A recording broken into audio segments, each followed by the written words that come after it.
Welcome to another episode of the MMA Lock-Cast. I'm your host, Manpreet, aka MMA Lock of the Night, and your boy on Twitter at MMA LOTN. This week we're going over UFC Vegas 2, which is headlined by Jessica Eye versus Cynthia Calvillo.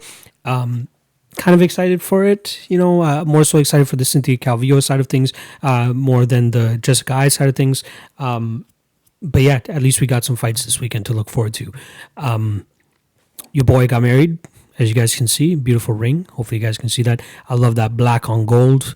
That's kind of my style. If you guys have been watching most of my podcasts, I like the black. You know what I mean? So it's kind of my style. It was a great weekend that we had. Me and my wife, still weird to say that. I know I'll get used to it, but it's kind of fun to say. But me and my wife got married on Saturday. Had a small ceremony with two witnesses and the minister, got that done with, took a couple pictures, and then we came home, celebrated with the family a little bit, and then off to a cottage we went. We went Saturday, Sunday, Monday, came back Tuesday, beautiful cottage up north, 4 hours away, right beside a lake, beautiful thing. We pretty much chilled by the fire pretty much the all 4 days, very, very fun, nice and relaxing too. There's just something different about being around a fire pit. You know what I mean? I'm sure most of you that have gone camping or have gone to cottages that have fire pits or bonfires or anything like that, there's just a different weird relaxing vibe about just being around a fire. I don't know what it is about that substance particularly, but just being around it, whether you're just chilling, listening to music, or even we set up like late in the night, we set up we had a couple episodes of Modern Family to watch that we just love that show. So we just had that set up on the side, had a nice little speaker right beside us. So it was still nice and private. And yeah, it's kind of like glamorous camping or glamping if they call it like that. But the cottage was great. It was a nice location. Wish we stayed another couple days, to be honest. It was nice to actually get back and have a nice proper shower in your own shower, even though they had showers there. But yeah, we had a lot of fun. I'm super happy that we finally got it done with, and I can't believe that it just came up on us so quickly. June 6th just... it seemed so long ago when I initially proposed to her back in September. So that was interesting. The weird part about it is it would have been an even bigger deal if this COVID thing wasn't going on. We were supposed to have family from England come down, her family from Saskatchewan come down. There's just so much planned. And if you guys are Indian or have Indian friends, you guys know how above and beyond we go for weddings and wedding weeks, not just wedding day, but wedding weeks. It's just so much fun. But all of that stuff is going to be postponed to next year. We already have everything booked for next year. Hopefully this COVID stuff has gone away by then. We might have to decrease numbers, but regardless, I'm super happy. I can't wait. And this is something that me and her have always kind of wanted, was just like a small intimate ceremony. And, it took COVID for us to actually get around to having that type of ceremony. And I'm kind of glad that we get all aspects of it. We get the smaller one, we get the Indian one, and then we're hopefully going to be going over to Saskatchewan the week after to celebrate with more of her family and stuff and do it their way. So we get all aspects of it. And again, it took COVID for this to happen, but it is what it is. The small, glass half full kind of thing that you got to look at. But anyway, enough with the personal life again. Let's get back to MMA stuff. Again, late drop. I apologize for that, but we'll get back to schedule next week. We'll go over UFC 250 real quickly. That's another thing that I want to touch on. That was probably one of the harder things I've ever done because it's the longest I've ever gone without knowing UFC results. And there's nothing more than I hate than spoilers. And I just, pretty much went black on social media. I just blacked out everything. Didn't even bother, checking results or anything like that. Once I got back on Tuesday, my boy Tony, co-host of the Combative Source, had everything loaded up for me, and I just plugged it in and just started watching right away. So let's go over the bets for that. We'll go over the losses first. So Lock of the Night play loses -4 units on Charles Byrd, -167. I wasn't expecting him to gas that quickly, at least not gas before getting Maki Pitolo down and either getting a TKO or a submission. Pitolo showed great resilience, was able to finally really hurt Charles Byrd, and then Byrd just didn't seem like he wanted to be there come that second round. Then he promptly retired after that too, so that didn't really help. So -4 units there. the play definitely should have been Cody Stamen, and I'm kicking myself in the head for that. And I'm not letting those opportunities pass me by anymore. I don't care if the line is too juiced. I'm fucking going for it. More on that after I finish this recap. Then we had -2 units on Corey Sandhagen. Aljamain Sterling knew what his game plan was. He went in there, got it, and just wrapped it up. It was very impressive how he was able to just get it done so quickly. I knew he was going to have the strength advantage. I just didn't expect him to just bull rush Corey Sandhagen and try to get the takedown immediately and try to submit him immediately, because that was his best shot at doing that. Because the longer the fight went on, I think the less Sterling's strength would have mattered, and Corey Sandhagen's brown belt really would have come into play a little bit more there. But Sterling just fucking went for it, and good job for him. It's been a long road for him to finally make it to the top. More than likely, he's going to be fighting for the title next after Jan and Aldo settle their dispute. But yeah, big win for Aljamain Sterling there, but -2 units for us. -1.2 units on Evan Dunham. I was expecting his jiu-jitsu to hold up slightly better against Herbert Burns. That did not happen. And then -1 unit on Jussier Formiga. Beautiful leg kicks by Alex Perez. Formiga is done. I'm done believing in that guy. It's over for him. Probably will never bet on him again, to be honest. All right, the 3 wins that we had. 1 unit, +115 on Cody Garbrandt and Rafael Sansao to go under 2.5 rounds. Kind of what I was expecting to happen. Not really like that type of knockout from Cody Garbrandt, because that was absolutely vicious. But I expected the Rafael Sansao to touch that chinny chin of Cody Garbrandt that people keep saying is just completely shot. I'm still giving him a little bit of hope, or we would have saw a Cody Garbrandt that really was in his zone and he was going to be able to piece up with Sansao, who in his past couple fights has gotten rocked and finished and dropped. So I thought that if anybody was going to finish Rafael Sansao, it would be probably the hardest puncher in the 135-pound division, and that's Cody Garbrandt. So that cashes right at the end of round 2, plus 1.15 units there. Then we had 1.3 units at +169 on Alex Caceres, one that I wish I went even deeper on. Mystified that everybody was so confident in Chase Hooper, and mystified that this line even got to +180. I wish I bet a little bit more once it got to +180. But plus 2.2 units on that play. Hooper just has too much work to do still. Striking needs a lot of work. He needs to put on a little bit of muscle too. He needs some strength. A lot of his fights, he's getting submissions, but if you guys watch the fights, he's struggling to complete the submissions because guys are able to get out of them with strength alone. So once he's able to bulk up a little bit, maybe even go up a weight class, the dude is still so young. He's like 21 years old, 20 years old. A ton of work still to do. It's very early for him to be jumping into the UFC pool. He should still be on a developmental contract. But yeah, big win for Alex. Well, not really a big one, but kind of an expected win for Alex Caceres for the sharps, if you want to call that. I hate calling myself a sharp, but I saw that bet from a mile away. And then lastly, 2 units at -198 on the over 1.5 on Nunes Spencer. That should have been a lock of night play too. That and Cody Stamen. Spencer has a ridiculous chin on her. The fact that she was able to go the full 25 minutes and not get knocked out by Nunes, very, very impressive.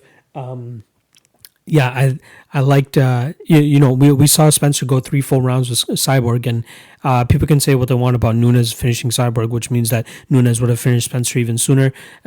Spencer ate heavy shots. I don't care what your technique or anything is like.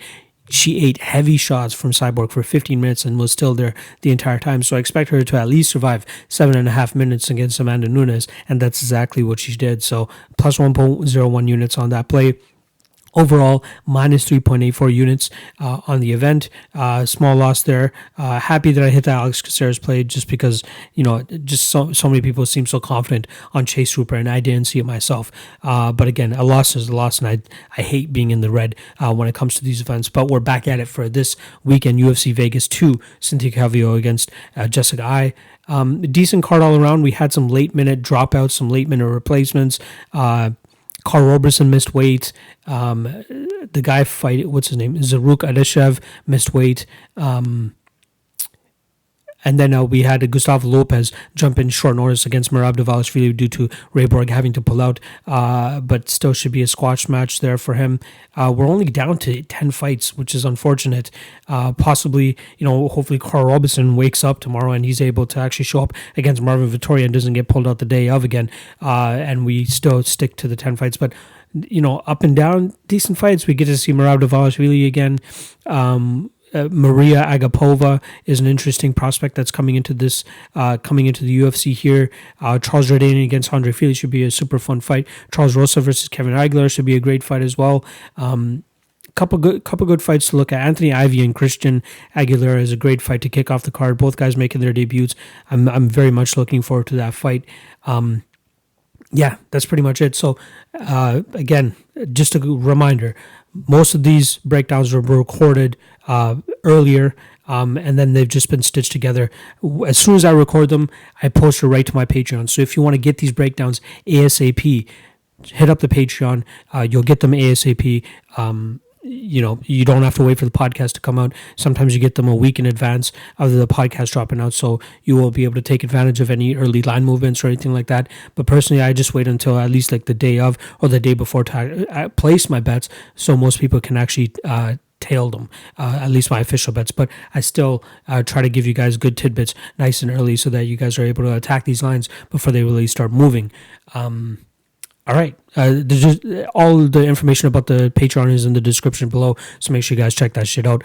And now let's just get into the breakdowns. Christian Aguilera versus Anthony Ivy. This is the first fight of the night. The line currently sits at minus 185 for Ivy, plus 160 for Aguilera. Let's start off with Aguilera. He seems to be a name that more people are familiar with due to his time at LFA. He was a good competitor there. He headlined a couple cards for them. Fun fighter too. He likes to keep most fights on the feet. He likes to utilize his striking, try to drop his opponents, hurt his opponents, and obviously finish them. He has a ton of victories in the first round, a ton of finishes as well too. His last one was actually a victory via decision. Unfortunately, I wasn't able to find the fight before that against Krzysztof Kulak. But the two fights even prior to that was against Matthew Franco and David Michaud. And both of those fights look like fights that he had lost due to not really even being outstruck on the feet, but more so even just getting dropped too. David Michaud dropped him with a really good shot.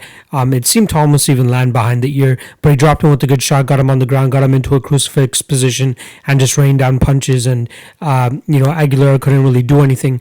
He has decent hand speed. He throws well at range when he does have the range advantage. Here though, he's gonna be giving up a little bit of range. 3 inches, especially the height too, 5'9" against 6'2". So he's going to have to overcome that size discrepancy there. But it seemed in his last fight against Elizir, I'm gonna say Glaucio, because I can't even figure out how to pronounce that name correctly. I hate butchering names, but either way, in that fight, it seemed he learned from the Michaud and Franco fight, or at least adjusted his game plan going forward, because he started going for takedowns and he tried controlling the fight from the top position, try to grind out rounds, try to ride out rounds. He found himself in a lot of tough positions in that third round too. Even in other fights against Ricardo Seixas, Matthew Franco as well too. Late in those fights, he found himself in bad positions. And even the it was the Seixas fight where he gave up pretty much an entire round to his back, but was able to survive that fight and then get the victory in there in the second round. But in the Elizirio fight, again, totally butchering that name, I apologize, gave up his back in that third round. Elizirio was able to ride out that round. Obviously he lost the first two, so Aguilar was able to actually pull off the victory there. But that's scary. That leaves a little bit of something to be desired. And when he's going in there against a guy like Anthony Ivy, I believe that Ivy will either get the finish or be able to land a lot of damage from those positions. Again, the size discrepancy is going to be massive here. Ivy's been going up against, especially his last little run that he's had, Washington Luis, Jason Langlier, and Willis Black. He was going up against guys that were relatively big. Black maybe not as big, but Langlier and Luis were definitely on the bigger, lankier side. So he still had success in those fights. Going into this fight, I kind of wanted to just go over the last 3 fights of both of these guys and kind of just move on, because I've always set that precedent or that principle for myself to not really bet on fights or bet on a UFC debuter. But, you kind of got to throw that out of the window when, one, both guys are debuting at this point, and two, there seems to be such a giant discrepancy when it comes to a certain aspect of the fight. And I think that aspect here in this fight is going to be the grappling of Anthony Ivy. I love when guys just kind of go for it. Not like a Chase Hooper, because you could almost compare him to a Chase Hooper in the sense where he just wants to get this fight to the ground because that's where he can do his best work. He has way better entries. He has way more confidence in his striking than a Chase Hooper. Way stronger too. That's one thing that you'll definitely, a lot of people realized with the Chase Hooper fight. Hooper just didn't have a lot of strength. Ivy here, he's a very strong individual, a strong fighter, and again having that huge strength, height, and size advantage over Aguilar, I think it's going to be even easier for him to get this fight to the ground. Aguilar doesn't have like the craziest takedown defense either, so I don't think that's going to be much of an issue for Ivy to get him down. But I love the work that Ivy does once he gets the fight to the ground. And, it seemed in his earlier fights that he was a little bit hesitant on the feet, but he's developed a really good head kick. He's developed solid elbows as well, too. I believe he was able to hurt Washington Luis from the clinch position with just straight elbows, or it was either Langley, or I can't remember which one it was, but either way, his striking looks better and better each fight. He looks more confident with each fight, and his cardio looks great too. Like, he's relentlessly taking these guys down, making them work, and in turn making himself work as well too. But in those exchanges, he's always the one pushing it a little bit more. He was able to get a 4th round finish in his last fight against a guy who probably gassed out a little bit earlier, so it was a little bit easier for Ivy to really get the finish. But he was still, putting his foot on the gas pedal, really trying to get the finish in those fights. And he is a finisher. My only concern here in terms of like wanting to bet the over under is they set it at 1.5. It takes a little bit of time for Ivy to really get his grappling going, get him to really establish his positions. So we could definitely see this fight go over 7.5 minutes. But the straight bet on Anthony Ivy seems to be the spot here.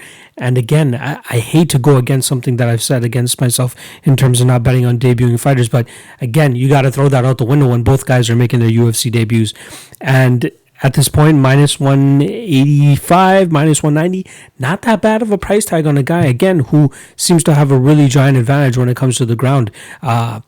Outside of a Christian Aguilera first-round KO, I really like Ivy in the spot, and he's not really coming from a camp that's very well known. It's I believe it's Brazilian top team Texas.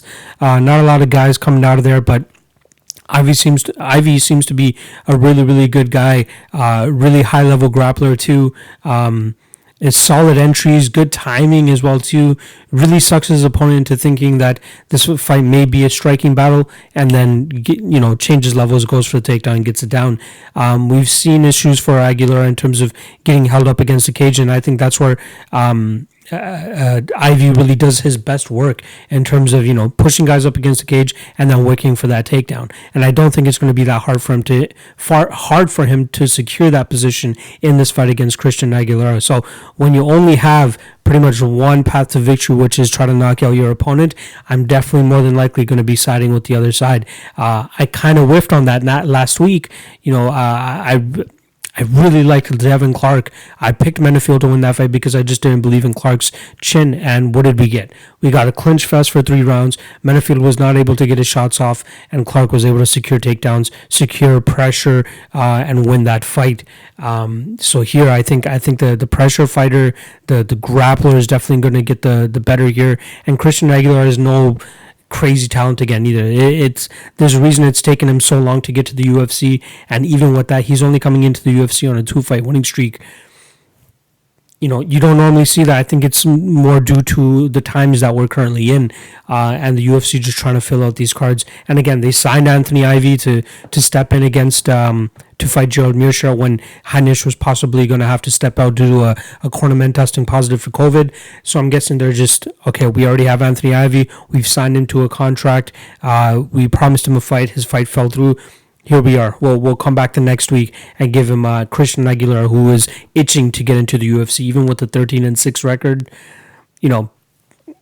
Sketchy. But either way, I like Anthony Ivy here. Very, very high possibility that I place a lock of the night play on him, just due to the fact that, again, his resume is great, his fighting style is great, and he continuously gets better. The size as well too is just going to be too much for Aguilera. So outside of a first round KO for Aguilera, I think this is going to be a mollywop via Anthony Ivy. I'm going to go with second round sub or second round TKO, but I'm not 100% sure about that over under. So don't bother playing that. But Anthony Ivy is the way to go here. Tyson Nam versus Zarrukh Adashev. We got Tyson Nam at minus 125, plus 105 for Zarrukh. Let's start off with Zarrukh. I'm going to be honest right off the bat. It's very tough to find footage on him. He's had 3 Bellator fights and 1 fight for Ring of Combat. However, obviously being up in Canada, Bellator has weird like geographical, I don't know what they call them, geographical blackouts for people not to see fights in Canada. For some reason, it's weird on their website. Everybody in the States is available and able to see these fights. Unfortunately, not for us up in Canada. I even tried my VPN trick, still wasn't able to get any footage or able to crack that Bellator code. But regardless, I did see some highlights about the kid. The fact that it is a highlight video, it just shows all of his positives and not really any of his negatives. He is also a glory kickboxer, so he definitely has that, that under his belt in terms of experience that he's accrued. He mainly seems like a stand-up striker, throws a ton in bunches. Decent leg kicks, seem to have decent takedowns as well too. A good blast double, but it seems like his most utilized weapon is his striking and his knockout power. He has 2 knockouts on his record, 1 by decision, and then his only loss was due to a rear naked choke. But with that said, there isn't much of a submission threat from Tyson Nam here regardless. So I expect this to mainly be a stand-up battle. Tyson Nam will have a slight size advantage on him, 5'7", 68-inch reach, compared to Zarrukh, which is 5'5" and 64.5-inch reach. The experience in the UFC for Tyson Nam should be a little bit more valuable. Zarrukh is still quite young in his MMA career. This is only going to be his 5th MMA fight compared to Tyson Nam coming in on his 31st MMA fight. Ton of experience there. It's so hard for me to get a grasp on this fight, again, just due to the lack of tape that there is out there on Zarrukh. Personally, I will pass on this fight. I do like the aggressiveness that I did see from Zarrukh and the little bit of footage that I did see of him. Tyson Nam seemed a little bit gun-shy and hesitant in his fight against Karl France last time around. I actually bet the under 2.5 in that because I think it was like plus 200 or something. But I expected, both guys are bangers. Both guys can knock each other out. But I think Tyson Nam didn't really fulfill his end of what I expected to happen in that fight, which is why Karl France came out with the W with the unanimous decision there. And if he does the same thing against Zarrukh here, in a fight that he has a reach and size advantage, he could let it get away from him. Zarrukh could absolutely go out there and outstrike Tyson Nam, especially if Tyson Nam is going to be gun shy. But yeah, toss-up fight for me. Impressed with what I've seen with Zarrukh, the little bit I have seen. The dog money may be a little bit worth it.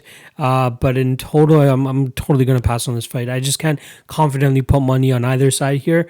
But I do like what I see from Zarrukh, and I'm interested to see what he brings to the table in his UFC debut and what he can do moving forward. So for the sake of making a pick here, I'm going to go with Tyson Nam because he has the UFC experience, because he has the range.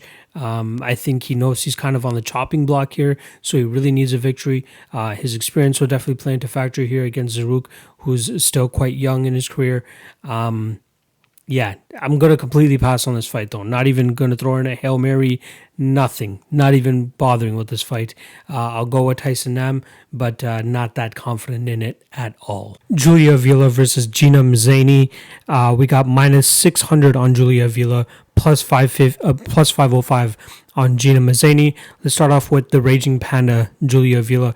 I think she's just been, it's been an unfortunate run for her in terms of getting back into the cage after her successful UFC debut over Pani Kianzad. She went into that fight and absolutely put it on Kianzad. We saw the power in her hands after she was rocking Kianzad numerous occasions in that fight. Even, in her fights before that, she has a ton of finishes on her record. She is a finisher. She likes to go out there, put the pressure on her opponents, really throw her hands, and then implement her clinch game and takedown games as well, too. She's very good from on top, but her best attributes, I'd say, would be her ability to move forward, not really care too much about what's coming back at her, but still put it on her opponents without really taking too much damage. Her only loss in her career is to Marcia Allen. It was her first Invicta fight, 49 seconds into the fight, right before the 49-second mark in the fight, she was pawing away at the front kicks of Allen, and she was actually able to, Allen actually ended up dislocating one of the fingers. You could actually see one of the bones from Avila too. That was actually one of the nastier injuries I've seen, and just a testament to how badass and tough Avila is. She looked like she just didn't really care. She was more so upset that she was going to incur her first loss due to something like that. She didn't even show any pain, nothing. Like, she went over and showed it to her opponent, and her opponent was just disgusted. Like, why the fuck would you show me that? It was kind of hilarious to see that interaction. But in terms of her fighting style, she's beaten her first ever UFC, or her first ever pro fight was against UFC fighter Marion Renault. And then in her third fight, she went out there and beat Nico Montano in a 5-round fight, in a fight that, she maybe lost 1 round tops. Outside of that, she did a good job of, beating Nico Montano up on the feet, getting the better of the clinch exchanges. And, Montano got Avila down a couple times, but Avila was able to get up. She showed resiliency. She showed the fact that, she listens to her coaches very well, too. You'll see them or hear them yelling certain instructions at her, and she's pretty much within the next 5 or 10 seconds following those instructions. So she's a very coachable fighter. She fights out of a small gym in Oklahoma City, so a lot of the focus is really on her, which is really good. Kind of like the Sugar Sean thing that I was saying with Tim Welch. Another thing about Julia Avila is that, with her coming forward and with her being able to land all these shots, her opponents kind of are like intimidated by her within the first 3 or 4 minutes. And I think she'll be able to do that against Gina Mazany here. Gina Mazany, tough stretch. The only reason really she's really back in the UFC is that she's coming off a win. But let's dissect that win a little bit. Valerie Barney, coming into that fight, she was 5-1. But little do you know, if you actually look into that record, her last fight was way back in 2011. She's 44 years old. No clear reason as to why she had retired or at least went on an MMA hiatus. But that fight just seemed like a fight where it was just a toss-up for Mazany to just come in there, and get a victory. Maybe not expect a UFC call right after, but considering, that fight was back in January, but considering everything that's going on, the UFC's trying to fill up fights. Julia Avila was actually supposed to fight Karl Rosa at UFC, UFC Oklahoma City, and obviously that fight has been canceled. Karl Rosa is now scheduled to fight Melissa Grotto, I believe it is. I might be off on that, but regardless, Julia Avila was without an opponent. So what does the UFC do? Gina Mazany is in Las Vegas. Let's call her up. Let's get her into this fight. Let's get Avila a fight and possibly a win here. And I do believe she's more than deserving of that minus 600 ranking. Gina Mazany, the only real shot she has to winning this fight is getting this fight to the ground. And even when she gets fights to the ground, she just doesn't have the best top control. She doesn't have the best top game. The most dominant, quote unquote, the most dominant we've seen her is the third round she had against Yanan Wu, and or Wu Yanan, again, these Chinese names, I just keep fucking them up. But regardless, going into the corner before round 3, we saw Wu Yanan actually had a shoulder injury or something, maybe a stinger or something, whatever it was. But that's what Gina Mazany was able to capitalize on in that third round. And even with that, she just still wasn't able to finish her either. Not saying that Mazany is a crazy finisher or anything like that, but you got to be a little bit skeptical about the skill level of Mazany if she's not able to go out there and beat a girl like that decisively, I should say, too. one thing I do want to remind people as well is with Gina Mazany in her fight against Lena Landsberg, going into the third round, I believe it is, in that corner, you see her about to heave. You see her about to, absolutely puke her brains out just from exhaustion. There's a lot of clinch work in that fight. There's a lot of knees to the body. Lena Landsberg was really making Mazany work in that fight.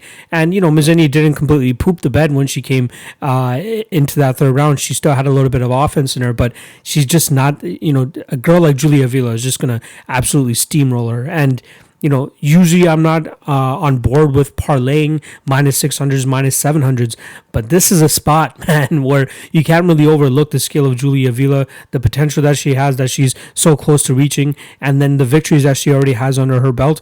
Whatever fight that Nico Montano was going to bring to Julia Avila back then, Gina Mazany is going to bring a quarter of that here. And I think Avila is just so hyped and ready to get into the cage. We also remember that when she came back from that hand injury, she came back within 3.5 months, she was back in the cage, and she absolutely put it on Ashley Dean, who, skill-wise probably shouldn't be in there. But again, she comes back, beats Alexa Connors, absolutely mollywops her as well, too.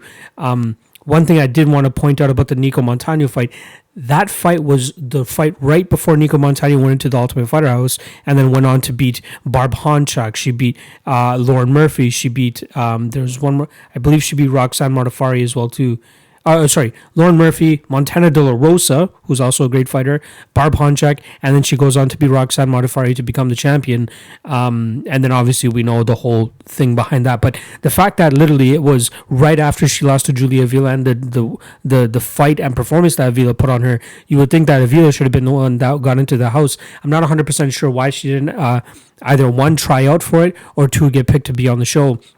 But she looked great back then, and she looks even better now. So I think that she's going to absolutely run through Gina Mazany here, and she could be an absolute, she's just a cherry on top of a parlay piece. If you really want to throw in a parlay, I wouldn't bat an eye at it at all. So I like Julia Avila here. I could definitely see her getting it finished probably in the first or second round. So maybe even Avila inside the distance. Let's see what that is.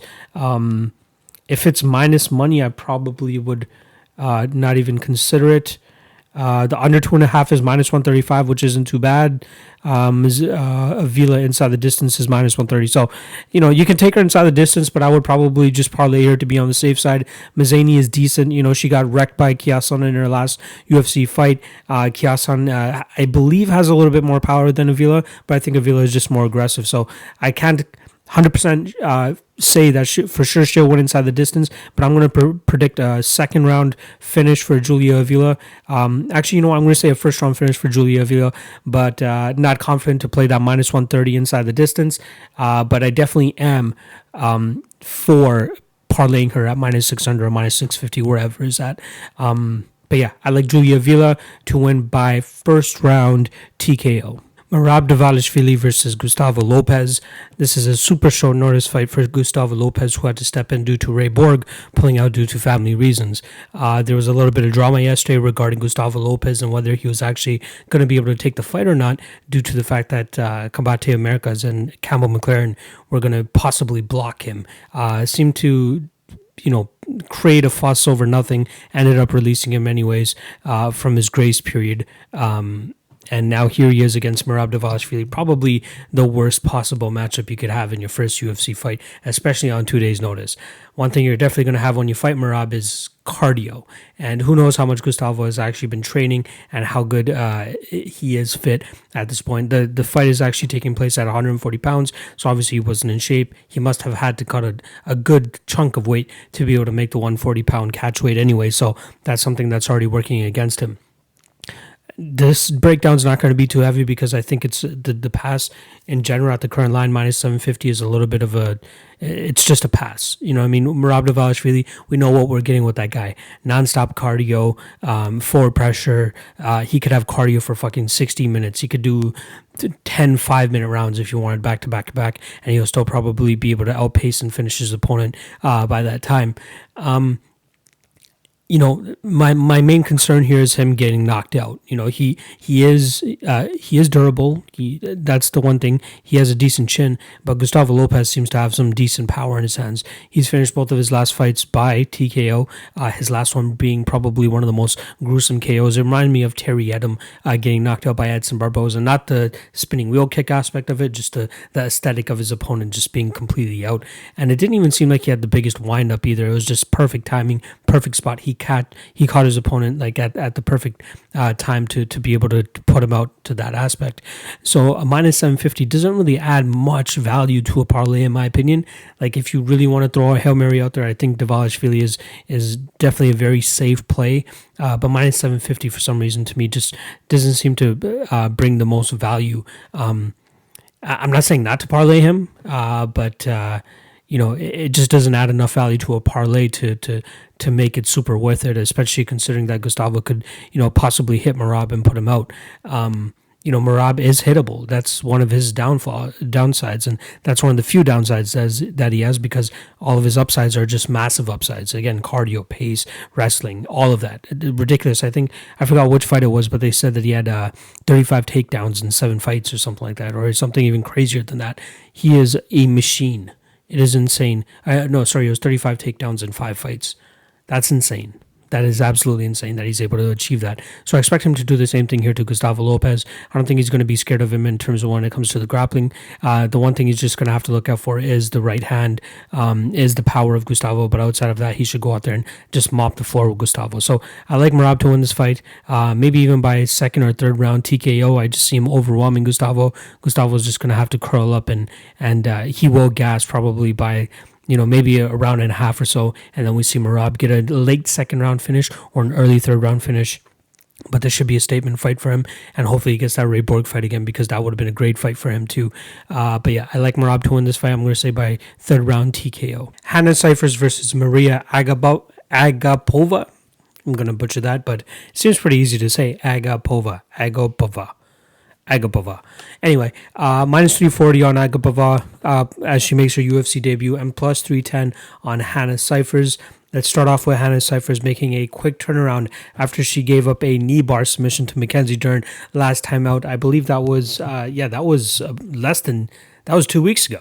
She's jumping right back in there. This is going to be her third fight in 2020, so she's definitely staying busy, trying to cash that paycheck, trying to get it as much as possible, and especially with her losing her last 2 fights, and only getting half of her pay. I'm sure she really wants to just get back in there and hopefully rack up a victory. One thing that made me really question her fight IQ last time around against Mackenzie Dern was she was doing really well on the feet. She was doing really well in the clinch positions too, which is a spot that she probably shouldn't have been in.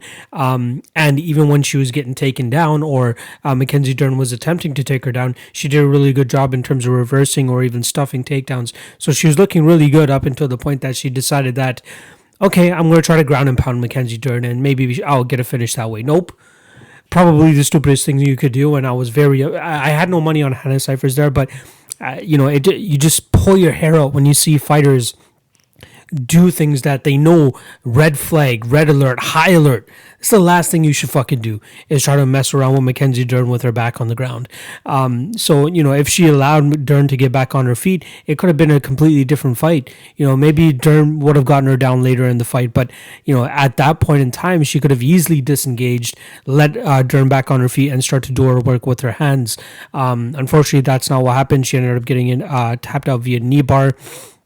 And just another unfortunate loss on her record. Now here she is against Mariya Agapova, who's making her UFC debut and seems to be a pretty tough out, and a pretty tricky puzzle for Cifers to solve here. We know Cifers has strong power. She is strong physically as well too. Her strikes are good. Her kicks are good. Her jiu-jitsu is decent enough, but she's able to overpower opponents every now and then, even though she's a quite small 115er. her, she would really benefit from a 105-pound division. I've talked about how we should always scrap the 145-pound division, get us a 105-pound division, because there's a ton more talent there, and there's going to be a lot more exciting fights there as well too. We're not going to just have week in and week out Amanda Nunes going in there and just molly-whopping somebody. So 105 would be great. But getting back to Hannah Cifers, she needs to keep this fight on the feet, and even if she keeps this fight on the feet, I think she needs to initiate the clinch and try to overpower Agapova in this fight. Agapova has that weird like Joanna Jędrzejczyk type style or even vibe. You know what I mean? When you see her, the way she just bops around when she's getting her when Bruce Buffer or whoever will be announcing her, she just has that vibe about her where she's super confident. And then even the way she moves very well. She kicks very well. She has killer instinct as well too. I think that will come in handy here. But I have seen her in the past, get controlled in the clinch. And I'm not just talking about the Tracy Cortez fight, which is the one fight that she's lost, and the only loss on her record. But Hannah Cifers has the strength to make it interesting against Agapova in terms of, keeping her clinched up against the cage, and making it interesting.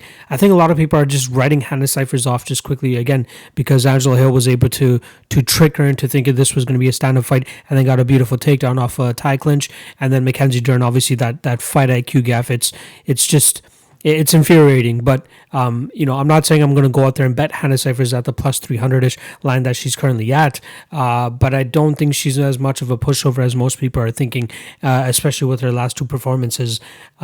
Agapova, she's able to stay on the feet, stay moving, keep her kicks consistent, throwing strikes out there, keeping her distance. I think she could easily cruise to a decision victory and maybe even a stoppage at some point. But if Hannah Cifers gets her hands on her and pushes her up against the cage and makes things dirty and knees her and just stays active in that aspect, it could be a much closer fight than the odds actually suggest. Earlier in the week, I saw the line roughly around the minus 240, minus 250 range, and now we're seeing it just absolutely plummet down to minus 340. A lot of people are buying into the Mariya Agapova hype. This could be an easy matchup for her, again, if she stays moving. But I'm not sure if I feel comfortable playing her at minus 340. I don't even know if I'm comfortable parlaying her at this spot, and that might give me a lot of flack because a lot of people are sold on Agapova. But I have concerns about betting a UFC debuter, and I may have a bet on a UFC debuter earlier on this card, but that's just because he's going up against another UFC debuter. But here, Hannah Cifers has a couple UFC victories under her belt, a couple UFC fights under her belt as well too, and Agapova is just stepping into this. And again, there's that weird X factor of fighting in front of no crowd. So those UFC jitters may not be as much of an impact or impede anybody's performance as much as that would have if they were to fight in front of like 15,000, 20,000 fans that are normally at UFC events. But I like Agapova, and there's Alfred going off with his barking. Not sure what he's going through, but it's all good. He's cool. Getting back to the breakdown, though, I will take Agapova to win this fight probably by second or third round stoppage, but I just don't feel like I'm confident enough to either A, parlay her, or B, just obviously play her straight. I think the line is just a little bit too crazy. So I like Agapova here to win by second round TKO, but it's probably going to be a pass for me. Let me see what the over-under is actually. Plus 147, plus 150 for the under 2.5. You know what? That's actually not that bad of a bet.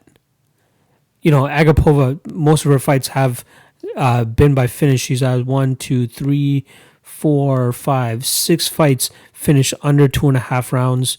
I lied, actually. One of her fights actually finished just over the halfway point in the third round. So she has a ton of finishes on her record. And then Hannah Cifers, obviously, we know her stature in terms of always wanting to go for the knockout and always go for the finish. So she has a bunch of finishes and finish losses on her record too. Man, I like that under 2.5 now that I'm looking at it. That's probably the play in this fight, actually. Both girls are very aggressive. Both girls have a lot of finishing abilities. I think Agapova will be a little bit more prone to get the finish here just due to the accumulation of strikes and then eventually overwhelming Cifers and probably landing a good enough shot to put her on her butt and get the finish. But I'll go with Agapova to win by second round finish, TKO. And the under 2.5 just caught my eye now, so I'm a little bit giddy about that. I might play that. We'll see how the rest of the card plays out in terms of the lines. But yeah, I like Agapova to win here by second round TKO. And the under 2.5 is definitely a live underdog bet if you guys are into that.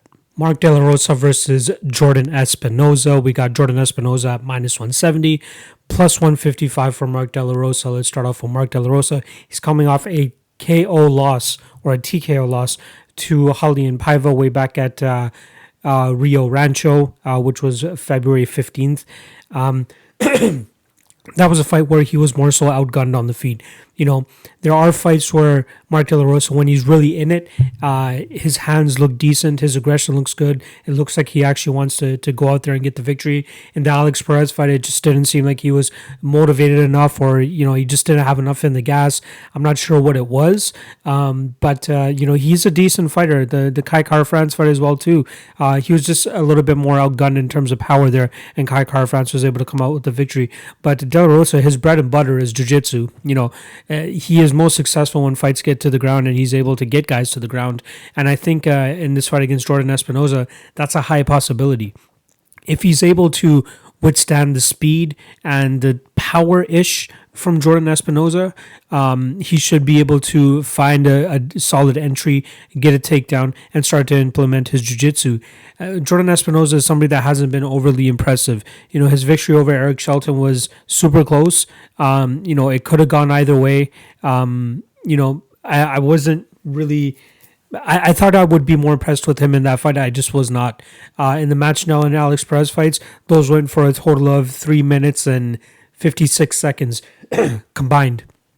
And again, not very impressive. The only thing that I'm really impressed by with Espinosa is a little bit of his movement. His speed is really good, and the way he's able to jab certain guys' faces off. He holds his left hand so low that when he does come in for a jab, it comes in from an awkward angle that most opponents aren't able to speak. Most opponents are not able to see, and especially with the speed of it, more often than not, it lands.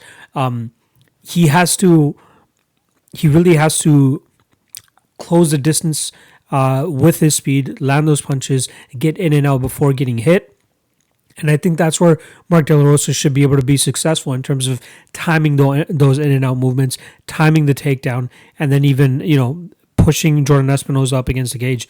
I think Espinosa will have a slight strength advantage here.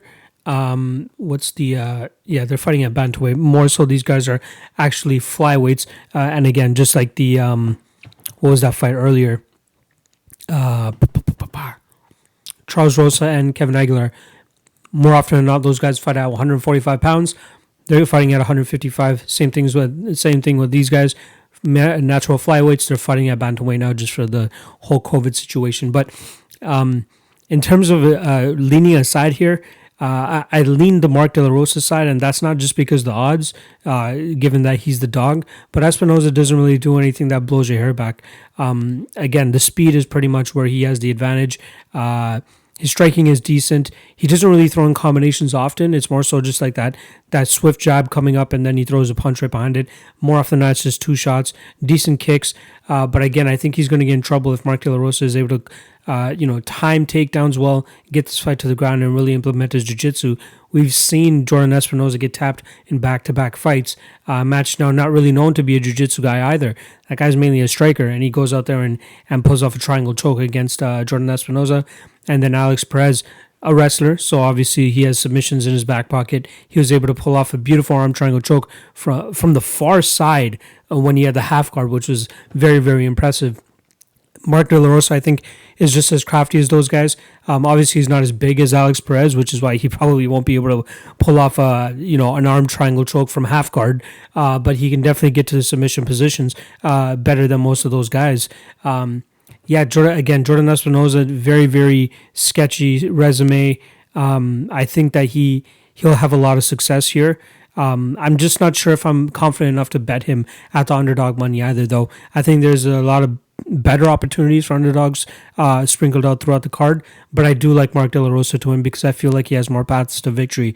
At a certain point, the speed is going to start to deteriorate for Jourdain Espinosa, but the heart and will of Mark De La Rosa is still going to be there, and his ability to get fights to the ground is still going to be there too. So, again, not overly impressed by Espinosa. I'm not sure why he's this heavy of a favorite.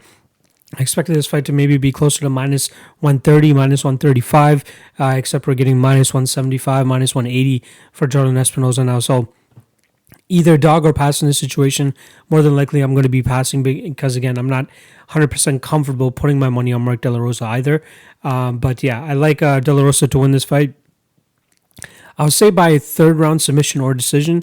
I see him eventually, getting this fight to the ground time and time again, riding this fight from on top. But I like Espinosa here, and I'm going to take him to win by decision. Andre Fili versus Charles Jourdain. We got minus 225 on Andre Fili, plus 205 for Charles Jourdain. Let's start off with Charles Jourdain. He's coming off a successful victory over Doo Ho Choi last time around. Very sketchy first round and a half roughly for him. Choi was having a lot of success finding the chin. He was just obviously, he's very much the crisper striker in that matchup. Everybody already knows the rap on Choi. Very good stand up, super crisp with his punches. His jab is on point. But it really comes down to him just getting sucked into firefights and his chin just not being able to withstand most of these punches from these guys. And that's where Charles was able to capitalize. He did drop him at the end of the first round and then obviously finished him in the second round with the left cross. Beautiful fight for Choi. Charles obviously showing a little bit of... He showed a little bit of potential in that fight. We saw the type of fighter that he actually was. Des Green really didn't allow him to really showcase the type of fighter he was. But he's a very flashy, likes to throw a lot of spinning stuff. Very confident in his punching skills or in his striking skills. But when it comes to fighting a more technical fighter, he's going to have trouble. Luckily for him, with Andre Fili, you're talking about a guy that doesn't really have the most technical striking. He has good striking. I would say that they're kind of on par with striking. But I think the real difference here is going to be the potential wrestling threat that Andre Fili can implement here. Obviously coming from a camp like Team Alpha Male, they really like their grappling. They like their submissions. They like their takedowns. And Andre Fili has kind of been an outlier in that camp in terms of being one of the few guys that's more of a flashy striker or more of a striker than a grappler compared to the rest of his Team Alpha Male peers. Minus 225 though is a little bit of a stretch in my opinion. I think Charles has a ton of potential. Like, I've been watching this kid since his amateur fighting days. I'm trying to look back at what his record. Yeah, roughly around the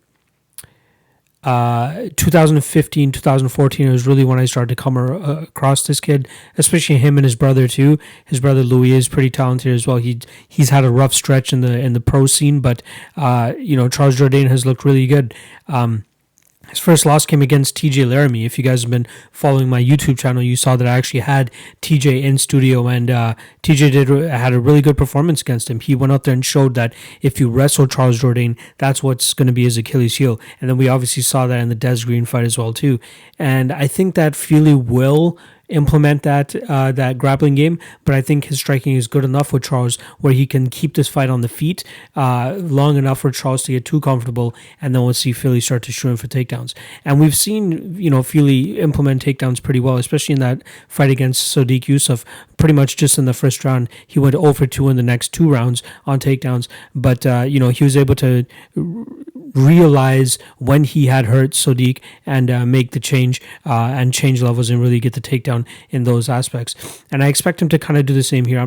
I don't think that he's going to try to wait till he rocks Charles before he tries to get him down, but I think that he'll be able to lull Charles into thinking that it's going to be a striking battle and then eventually get the takedown. I could see him like doing a game plan where he strikes for about like 3.5 minutes, and then goes for a takedown later. Or if he really doesn't want to mess around, he actually goes for the takedown a little bit sooner, maybe a minute or a minute and a half into the fight.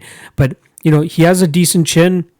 He hasn't been knocked out since he fought Yair Rodriguez back in 2016. Charles Jourdain has decent power, but I think that we're still trying to put put our finger on exactly how good his punching power is. Doo Ho Choi, he's just been cracked too much. He's pretty much damaged goods at this point in time. So I think in this fight we'll really see what Charles Jourdain's knockout power is like if he's able to land on Fili. And I give him a good chance of possibly landing on Fili. Which is why I'm not comfortable taking the minus 225 on Andre Fili, but I just like the overall package that Fili brings to the table. He will stay competitive on the feet, but his real bread and butter in this fight should be the grappling and should be the takedowns. And he has decent entries. He, again, training with a great team in Team Alpha Male, it should really help him be able to mix the striking with the takedowns. And again, Charles is just so wacky, and he has decent jiu-jitsu off of his back, but it's nothing high level that Andre Fili hasn't seen before or nor what he sees in the gym on a regular basis. Charles comes from a smaller gym. It's pretty much just him and his brother. He does work a couple of times every now and then with the guys over there in Quebec. I think Olivier Aubin-Mercier works with him every now and then as well too. So he gets decent looks, but he's not getting looks like Andre Fili. And I think that's where it's going to really start to pay dividends for Jourdain to maybe not leave Pro Star, which is the gym that he's at right now, but travel a little bit more. And obviously, we're in a weird period right now where COVID is pretty much taking over the world, and it's hard for guys to really travel around and get different looks. But I think in the future, and he's still a young kid, like I believe he is younger than me. Yeah, he's 24. So he's born in 95, still has a ton of time to grow. He still has a solid 11 to 12 years of fighting, especially if he takes his fighting seriously and doesn't incur too much damage. But I like Andre Fili in this fight, and it kind of hurts me to say that because going into this, I kind of wanted to bet on Charles Jourdain. You can call it favoritism, you can call it bias, you can call it, maybe just off of potential. But after reviewing the tape, it's kind of difficult to truly be comfortable placing that plus 200 on Charles as well. It is a dog or pass situation in my opinion, but with that said, if the line starts to come down on Andre Fili, like better than minus 200 or so, I think the value is definitely on Fili at that point. I like Fili to win this fight. Not confident enough to bet on him, but I'm going to take him to win this fight by decision. I think it's a good fight for him to really get a solid win under his belt. You really utilize his grappling game, show people that he's not just a striker. And he should secure this victory via pretty much grinding it out. So I'm going to take Andre Fili to win this fight by decision, but it's a pass for me in terms of betting. Charles Rosa versus Kevin Aguilar. We got minus 185 on Kevin Aguilar, plus 170 on Charles Rosa. Most people remember Charles Rosa from his fight most recently at UFC 249 against Bryce Mitchell, where Bryce Mitchell went out there and completely ragdolled him. Even in the breakdown of that fight, it was a pass of a fight for me. I wanted to go into that fight betting Bryce Mitchell. I ended up passing. But near the ending of that breakdown, I did say that I believe that, Bryce Mitchell could absolutely go out there and mollywop Charles Rosa, but I just wasn't confident in it at the time. And then Bryce Mitchell came out there and, pretty much separated himself from a lot of the rest of the division, because I expect whenever Bryce goes out there and fights again, you're probably not going to see him at a decent enough betting line anymore, at least depending on his opponent. But we're talking about Charles Rosa here. So Charles Rosa, again, I like his striking, decent enough. Sometimes he comes out with that Wonder Boy karate style stance, decent kicks. He had a lot of success against Shane Burgos, who is a guy that I believe is one of the top guys in that division. At 145, Burgos has a problem. The interesting thing about this fight is this Rosa and Aguilar fight is it's up at 155, and I'm assuming that has to do with this whole COVID thing. Just trying to match guys up. I believe Kevin Aguilar was actually scheduled to fight somebody else before this whole COVID thing happened. But anyway, they're fighting now. Kevin Aguilar. It's funny that he's fighting on the same card as somebody named Christian Aguilera. Similar enough last names, but they also have similar fighting styles. I'd say Kevin Aguilar, though, is a little bit better in terms of implementing that style and being a little bit more offensive with it, whereas Christian Aguilar is always just looking for that one knockout shot. Kevin Aguilar is, yes, he's also looking for that one knockout shot, but he moves quite well. But in his last couple of fights, his striking defense has started to take a little bit of a hit, and I don't mean pun intended, I guess you can say. But, rocked and finished by Zubaira Tukhugov, rocked numerous times with Dan Ige, wasn't able to get the finish there. But, Kevin Aguilar seems to be on a little bit of a decline. And mix that in with his,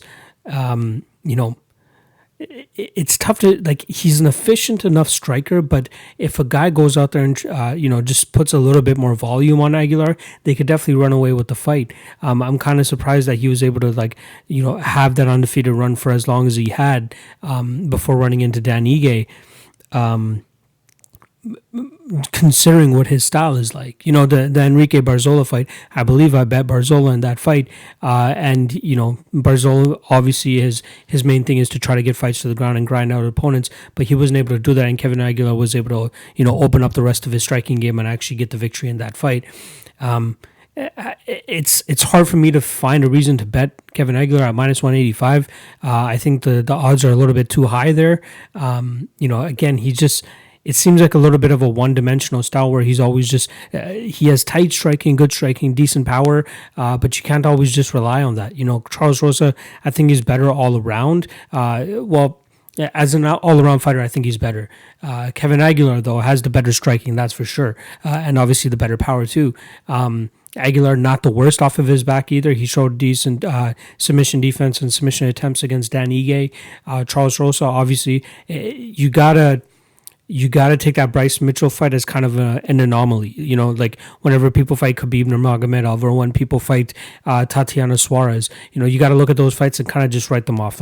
Those fighters are once in a while type of talents and once in a while type of fighters that not every fighter can replicate or will fairly be able to represent what a guy like Charles Rosa actually is capable of. So I still believe in Charles Rosa. I think that plus 170 is not too bad of a line for him. I think that he has some decent value there. Not 100% sure if I would bet him in this spot. Quick turnaround. I believe that fight was May 9th. So he's coming back just over a month later to get back in the cage and get back into the win column. He has solid value on him here. I could see him absolutely outpointing Kevin Aguilar. One thing he's going to have to stay away from is the power. If he continuously kicks Kevin Aguilar, most of Aguilar's striking does come from his hands, not as heavy as a kicker as Charles Rosa is. So if Charles Rosa is able to get kicks off and really start moving around and doing good work, he can make it very, very interesting. Plus 170, again, I think he has a ton of value there.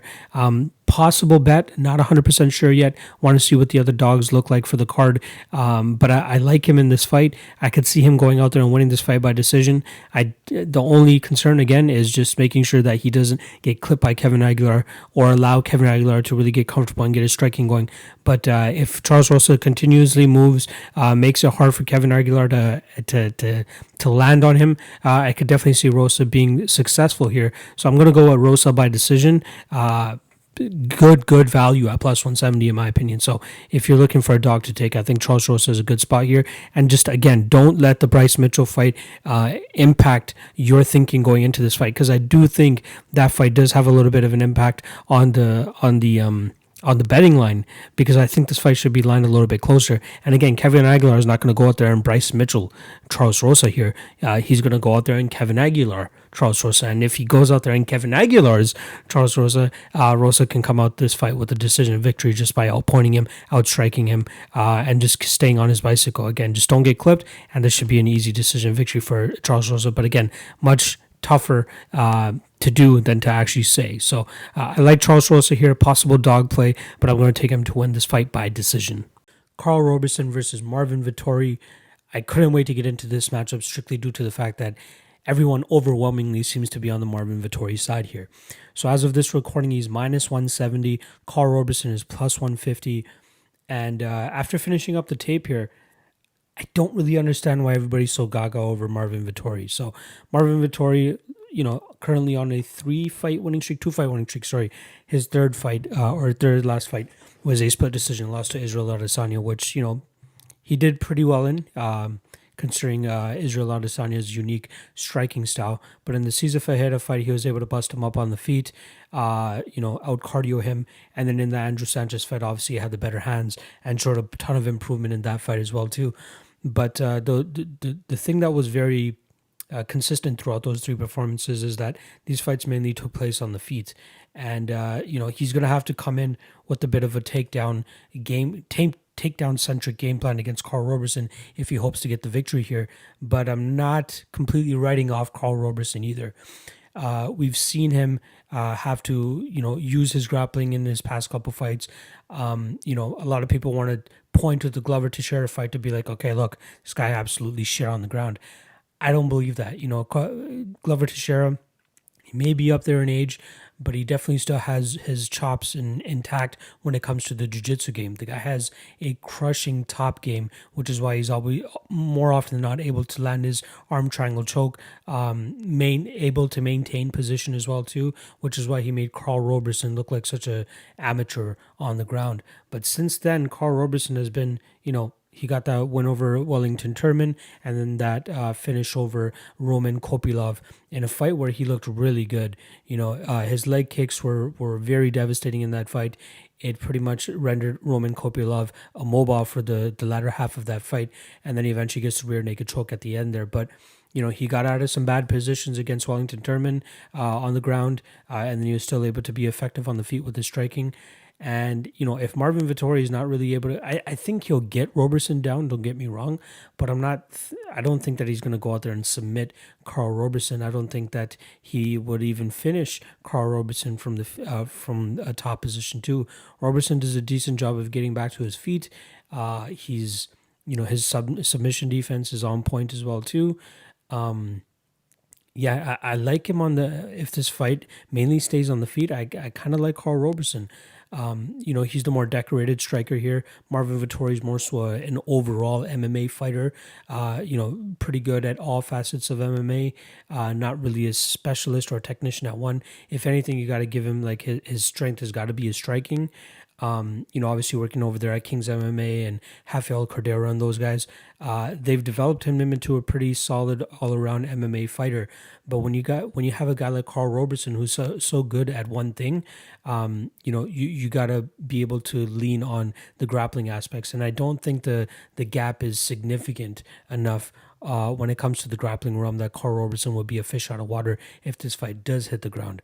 I expect this fight to mainly be in the stand-up realm, and in that case, like you got to weigh Marvin Vettori's activity against Karl Roberson's effectiveness when it comes to striking. So I think that we'll see Roberson be able to handle himself on the feet, to keep this fight on the feet as well. Start landing leg kicks. Counter Marvin Vettori very well. Vettori likes to crash forward with his blitzing strikes, but I think that's going to be good for Karl Roberson to kind of counter and land some good shots there. But at minus 170, I really don't get the whole hoopla about Marvin Vettori here. He is an ever improving fighter. I'll give him that, but you guys gotta kind of, like this might be a little bit of recency bias because he looked really good against Andrew Sanchez, but Andrew Sanchez, outside of his grappling, if he's not really able to implement that game, it's a tough goal for him on the feet, especially with his gas tank. And Marvin Vettori had probably his best performance yet, best overall performance against Andrew Sanchez, whereas Karl Roberson, looked decent against Wellington Turman, got crushed before that by Glover Teixeira, and then the Roman Kopylov fight, he looked pretty good on the feet. Had some dicey moments here and there, but was able to get the rear naked choke at the end of that third round.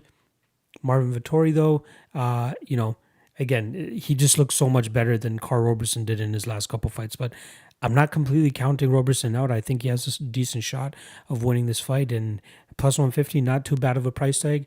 Personally, I don't know if I'm going to play it myself, as there are just other more intriguing spots throughout the card. But yeah, got to think that Karl Roberson is a live dog here, and a lot of the love that Vettori's getting on the web might be, mishandled or a mishap. I could be completely wrong here. We might see an even more improved Marvin Vettori here, where he's able to really grind Karl Roberson out. But Roberson's a strong guy. We've seen him get that elbow knockout from the clinch against Ryan Spann on the Contender Series. The guy has power, so Marvin Vettori is going to have to be very careful when he's exchanging with Roberson. But I like Roberson here. Again, probably not enough to bet him, unless we see a crazy plus 200 line on Roberson or anything like that. I'm going to stay away from this fight.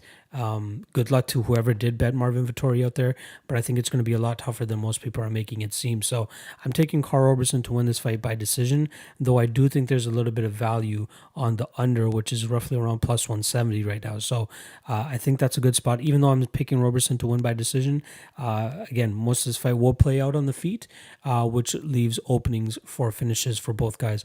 I think Karl Roberson would be the one that is able to get the finish if it does get finished. However, I'm still going to take it more so as like he might go about this in a technical approach against Marvin Vettori to land his striking, to establish his leg kicks, and pick apart Marvin Vettori for 15 minutes. I got to go with Roberson. Might be a dicey first round in terms of if Marvin Vettori is able to get the takedown and you know, being as fresh as he is at that point, being able to keep Karl Roberson down and grind him out. But if he's not able to finish him, rounds 2 and 3 could be very intriguing with Karl Roberson's striking continuing to establish itself over those 15 minutes. So I'm going with Roberson by decision, probably a no bet though. All right, main event time. We got Jessica Eye versus Cynthia Calvillo to top off this card. This one has left my head scratching a little bit for two reasons. First of all, the most obvious one as to why the fuck this fight is the main event. Since the moment that it was announced, a lot of people were kind of not really up in arms, but just kind of like, okay, I guess. You know what I mean? We have this whole COVID thing going on, so there's a slight reason as to that's one small reason as to why we should just accept this main event for what it is.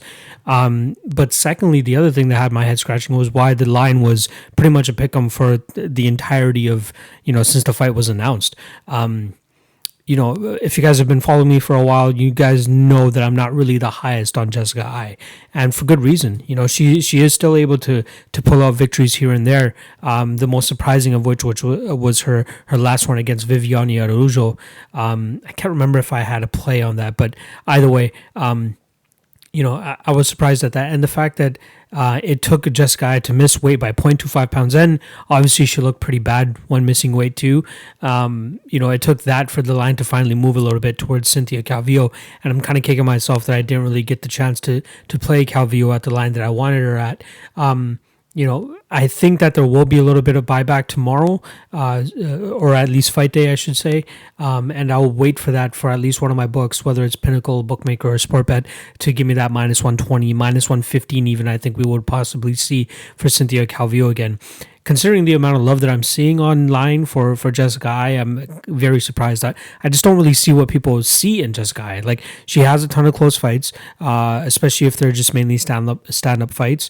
And then, once her opponent starts to wear down, specifically the Araújo fight, you see her confidence start to gain, and then she's able to start throwing more in combinations and really start to sway the judges on her side. Now, what's going to happen when her opponent doesn't go away? What's going to happen when her opponent initiates the grappling more than her previous opponents have? And I expect that from Cynthia Calvillo. Before her last fight against Marina Rodriguez, she spent a ton of time over at Tiger Muay Thai to really refine the weakest part of her game, which is her striking. If she's able to really get her striking to a point that she can complement her grappling and really mix those two together, so she's able to get fights from the striking realm to the grappling realm to the mat to the jiu-jitsu realm, she could be most successful because she probably has some of the best jiu-jitsu in that division. It's unfortunate that she's had to go up in weight, and Jessica is coming down in weight, so Jessica might have a little bit of a size advantage there, but at a certain point, it's going to not really matter. And I think that point is going to be probably the second round or even the first round. I could definitely see Cynthia Calvillo landing takedowns there.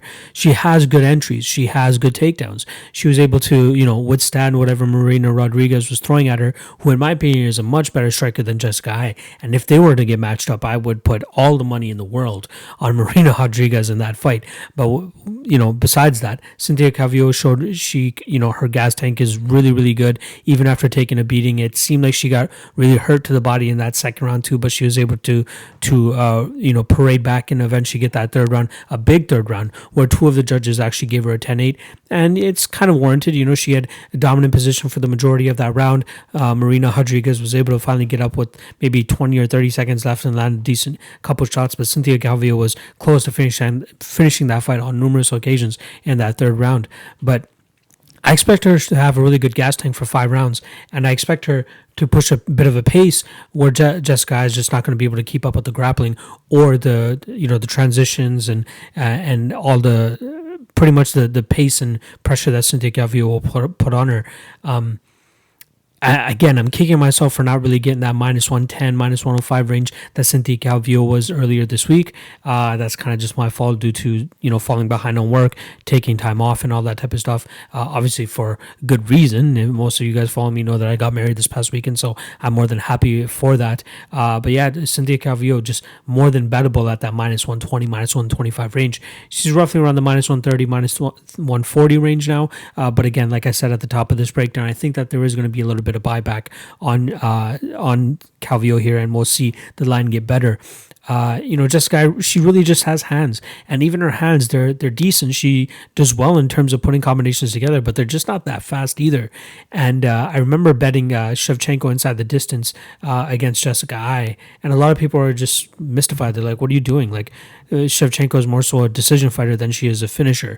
And I'm like, if you look at the tape, you can see that Shevchenko is the much faster striker. She hits really hard too, and she's definitely going to be able to lull Jessica Ai into some sort of a pattern that she wants her to get into, and then find that head kick. And that's exactly what she did over a round and a half.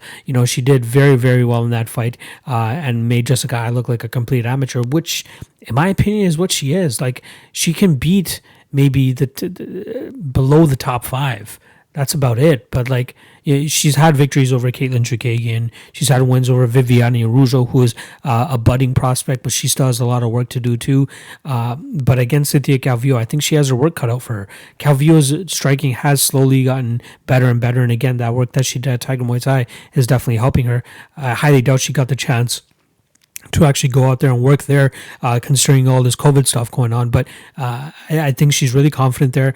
I think she'll have a slight speed advantage. I think Jessica might technically have the better striking, but again, she's going to be giving up the speed advantage, so I'm not sure how much that's going to matter. And Jessica doesn't really have knockout power, so I don't think Cynthia Calvillo really has to worry about anything coming back at her. It's all going to come down to the grappling and Cynthia Calvillo initiating that. And I did see an interview earlier this week with Jessica Ai saying that she wants to test out the ground game, and I think that's going to be a very bad choice for her. I think Calvillo just has ridiculously good jiu-jitsu. Her transitions are amazing. Her top control is pretty good in my opinion too. But I think it's really going to come down to her eventually finding a choke. And I could definitely see this fight going under 4.5, and the fact that it's roughly around plus 190 is very interesting. Calvillo by submission is plus 400. That's not a bad bet. Calvillo inside the distance plus 275. Not a bad bet either. I might take a flyer on Calvillo inside the distance here. Maybe even Calvillo. You know what? Probably Calvillo inside the distance, because there could absolutely be a case where, Calvillo just, mounts her and Ai's not able to get out, but she's able to defend submission. So it's just a barrage of punches that eventually puts Jessica Ai away. But I like Calvillo here, and I'm very, very, very surprised, especially at some of my peers that are picking Jessica Ai and so confident about it too. It's not, I'm not one to tell them to be like, you are fucking wrong. Like, I hate being that friend. I hate being that capper that says you're wrong. But I will be very, very confident and very, very stern with how I feel about a certain fight. And this is one of those fights that I really feel like Calvillo should be the better fighter here, or will be the better fighter here, and come out and perform and use that grappling. We've seen her in the past before fall too much in love with the striking, and that's kind of let her, make fights closer than they should be. I don't think she'll let that happen here, especially in a prime spot, a main event spot against a number 2. I think she might even be number 1 now, which is fucking weird. But, a big win over Jessica Ai here really cements herself in that 125-pound division. And I don't really want to see her fight Valentina Shevchenko right off the bat. Maybe get her another win or two in that division. But I like Calvillo, man. And I'm hoping that we will get some buyback, and we'll get a better price on Cynthia Calvillo come fight day. But so if you see that minus 125, minus 120, I would definitely hit that. I really like Cynthia Calvillo here. I think she's going to win this fight by submission. I'm going to say fourth round or third round submission for Cynthia Calvillo.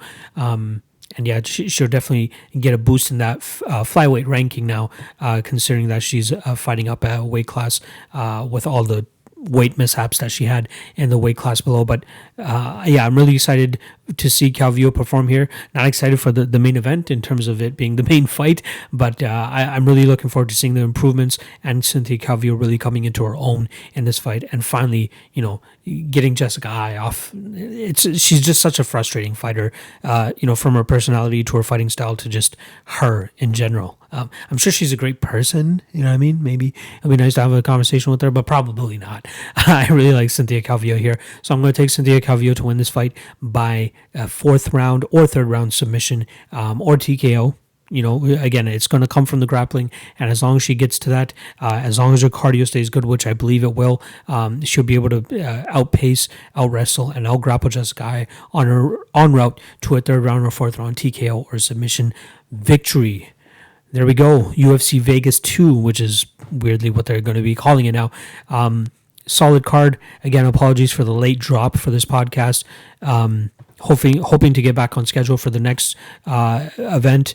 Look for a Tuesday release for that, and then hopefully the week after that we're going to get back to our regular Monday releases. Trying to just get all this breakdowns in, and then we get a week off. I think June 27th is the last event of this back-to-back week stretch. We get a week off, and then I believe we're back at it for there's another Wednesday card. I believe it's July 15th, and then we have a card on July 18th as well too. So we got a crazy schedule coming up after this 1 week hiatus at the beginning of July, but I'm super excited for it. Last thing before I get off, Lock of the Night and Dog of the Night challenge is going to be restarting. So the Lock of the Night challenge starts after the June 27th event. The deadline to sign up for that is June 28th. So make sure you guys hit me up for that. We have a $25 game and a $100 game. Again, quick overview of what it is. Every event from July to December, you pick one Lock of the Night play, whether it's a straight bet, a parlay. You can parlay whatever the fuck you want. Every bet is 5 units. And whoever comes out with the most profit in December, top 3 gets paid out with whatever the pot ends up being. Last time around is about $750, $800. It's only getting bigger. I can't remember what the one for this one is. So again, there's a $25 game, a $100 game, and then the Dog of the Night challenge. The current game ends on June 20th, which means that the deadline for the next game is June 21st. That's on a 10 event basis. So you have 10 events to pick one Dog of the Night. Every event, you can choose 1, 2, or 3 units that you want to bet on them, and try to accumulate the most amount of profit in 10 events. And if you place in the top 3, you win a piece of the pot. So hit me up, whether it's in the comment section below. The best way to get into this contest is to actually hit me up through Twitter. So follow me at MMA LOTN on Twitter, and message me through there, and I'll be definitely ready to set you up. We're slowly getting registrants coming in. There's still a week and a half, 2 weeks left for the registrations to come in, but just hit me up sooner than later because I always get the swarm at the end, and it's a little bit easier on me to just do it a little bit gradually rather than all at once, kind of like making up those podcasts for this coming week. But that's about it. Make sure you guys check out the website, MMALOTN.ca. Check out the Patreon. If you guys are on the Patreon, you already got most of these breakdowns a little bit earlier this week. That's one of the perks as well as a bunch of other perks. It's all in the description below, so make sure you guys check that out. And lastly, follow me at MMALOTN on Twitter. Let's go get this money this weekend, and I'll see you guys in a couple days for the next podcast.